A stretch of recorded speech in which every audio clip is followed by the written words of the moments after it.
Vicente Almeida installed hidden cameras all over his house to keep an eye on the new maid.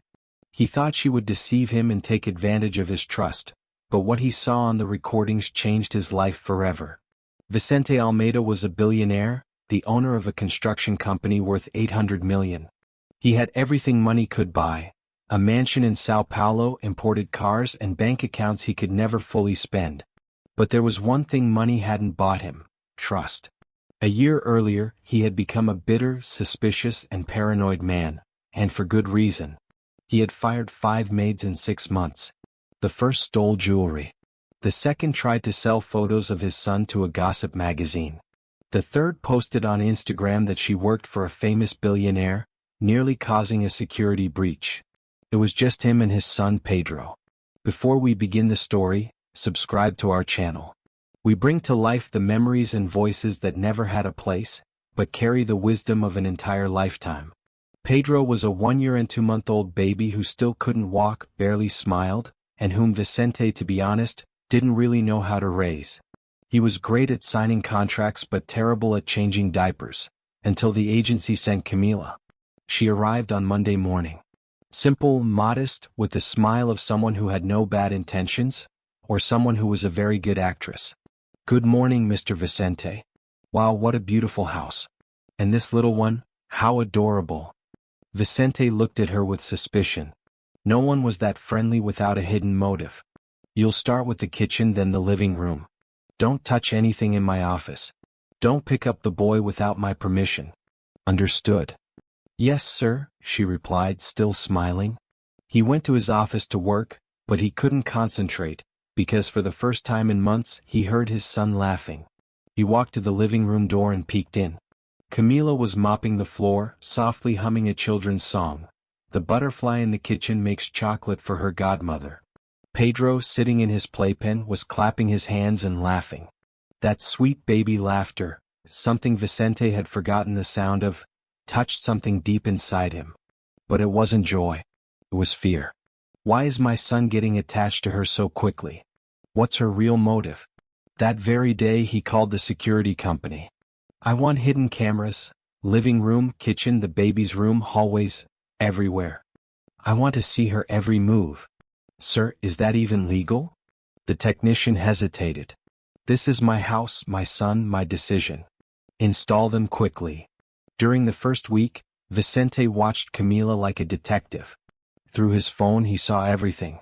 She cleaned the house while humming, talked to Pedro as if he understood her, taught him to clap his hands, wave, and try to stand up. Nothing suspicious. Nothing stolen. No secret photos. But something strange happened. On Thursday, while she was cleaning the study, she found an old family photo of his on a shelf. Vicente's parents, him as a child, all together one Christmas in the 1990s. She picked up the photo, looked at it tenderly, and whispered to herself, not knowing she was being recorded, "You have the same look as him, and the same kind heart." Vicente froze. Him who? His father. Oh, she knew his father. He kept watching the recordings obsessively, and then came the bombshell. On Friday afternoon, while she was bathing Pedro, she spoke softly. "Your mommy was so beautiful, you know, Padrinho? And your grandpa was the kindest man I ever knew. You'll grow up with his heart, my love." She was talking about Vicente's father. He tore through the house looking for something: her documents, ID, proof of address, anything that might explain it. And in her bag, yes, he was rummaging through it, knowing it was wrong, he found an old silver locket. When he opened it, his knees nearly gave out. Inside was a photograph of his father, embracing a woman Vicente had never seen before. Who was this woman, and why on earth did Camila have a picture of my father?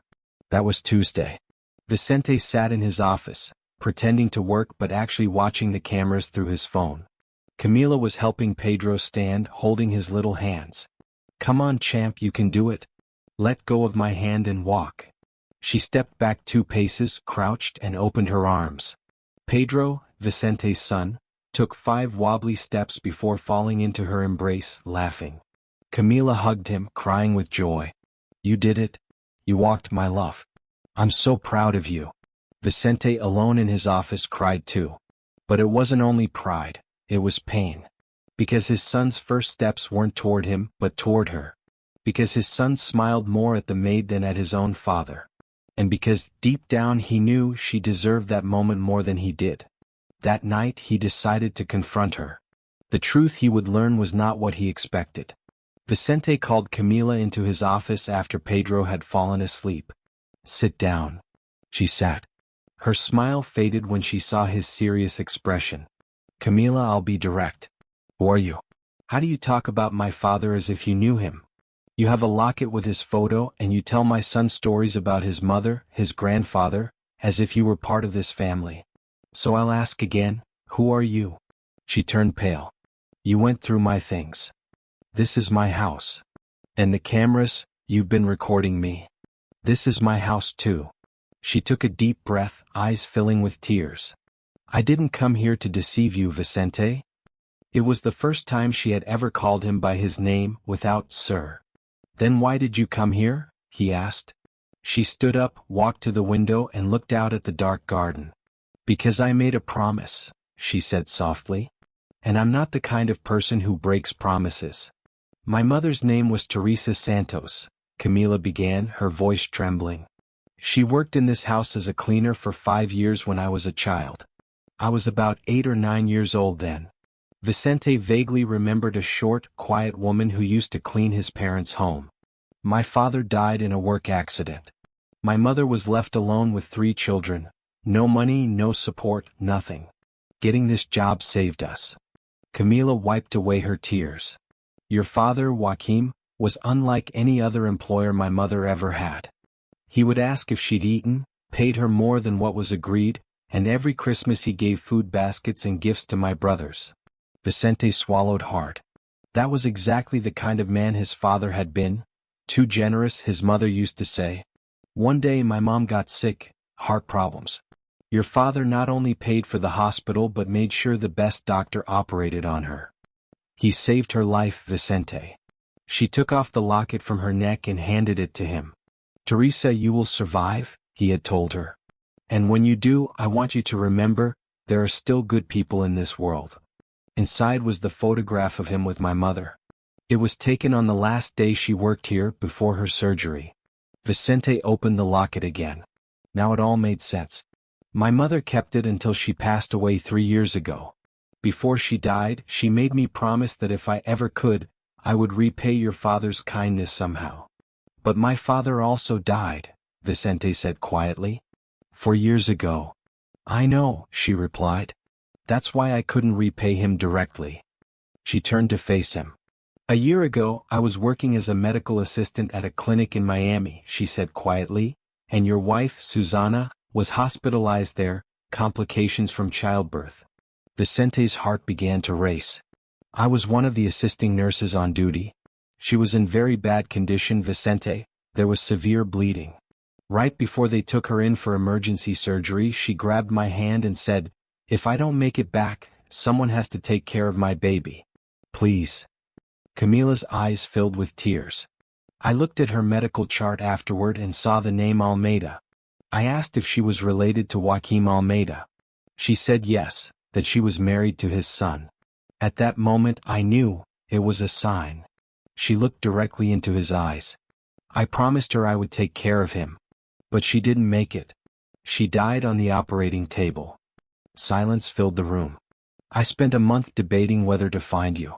I was afraid you'd think I was crazy or had some selfish motive. Then I lost my job at the clinic. I saw an agency posting for a housekeeping position here, and when I recognized the address, because my mother used to talk about it all the time, I thought, now or never." She wiped her face, trembling. "I didn't come here to deceive you," she said softly. "I came to fulfill 2 promises. One I made to my mother, to repay your father's kindness.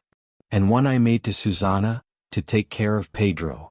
Vicente stayed silent for a full minute, then stood, walked to his safe and took out an old wooden box. Inside were his father's letters. He searched through them until he found one. It was a letter from his father, written 6 months before his death, addressed to Vicente. "If you're reading this, it means I am no longer here. I want you to know that I've left a guaranteed support fund for Teresa's family, our former housekeeper. She was a woman of honor. If her children ever find themselves in need, help them. It's the least we can do for someone who was loyal. With love. Your father. He showed the letter to Camila. She read it and burst into tears. I'm an idiot, Vicente said. You came here to keep your promises and I treated you like a criminal. I installed cameras, searched your things, suspected your every move. Forgive me. She shook her head gently. You were just protecting your son. I have nothing to forgive, she said softly. The next day Vicente removed all the cameras and called Camila into his office once more. I want to fulfill my father's promise, and more than that, I want you to stay here not as a maid but as part of the family. Pedro needs you, and I do too. She covered her mouth, moved by his words. I'm going to increase your salary 5-fold, he continued. You'll have the best room, a company credit card, health insurance, everything. But most importantly, you'll be Pedro's aunt, the person he can always count on. Vicente. I don't know what to say. Say you'll stay. She laughed through her tears. I'll stay. 6 months later. The Almeida mansion was no longer the same. It was filled with laughter, music, and life. Vicente had shortened his work hours. He'd learned how to play with toy cars, make airplanes out of food, and bathe his son without soaking himself completely. Pedro was now almost 2 years old, running through the house calling, Aunt Camila. She still lived there, not as a maid but as the best aunt a child could ever have. The silver locket now hung framed in the living room, beside the photograph of Joaquim, Teresa, and Susana, the story that tied their families together. A reminder that trust can't be bought, kindness is never forgotten, and promises made from the heart are carried from generation to generation. Vicente finally understood that being a billionaire means nothing if you have no one to trust. And that sometimes, the most precious people in our lives arrive disguised as maids, carrying lockets and fulfilled promises. If this story touched your heart, subscribe to the channel. Tell us in the comments what city you're from, and if you've ever misjudged someone only to realize later that you were wrong. Share this with those who need to believe that there are still good people in this world.